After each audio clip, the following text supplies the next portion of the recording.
এদিকে এনসিপি ও জামায়াতের কর্মীরা দল বল নিয়ে বিভিন্ন ভোট কেন্দ্রে অস্ত্রসহ অবৈধভাবে প্রবেশের চেষ্টা করছে বলে অভিযোগ করেছেন ঢাকা ৯ আসনের বিএনপি মনোনীত প্রার্থী মির্জা আব্বাস।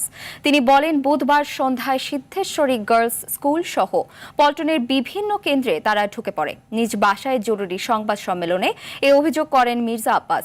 রাতের অন্ধকারে ভোট কেন্দ্রে প্রবেশে ভয়াবহ পরিণতি ডেকে আনতে পারে উল্লেখ করে মির্জা আব্বাস সুষ্ঠু ও নিরপেক্ষ নির্বাচনের দাবি জানান।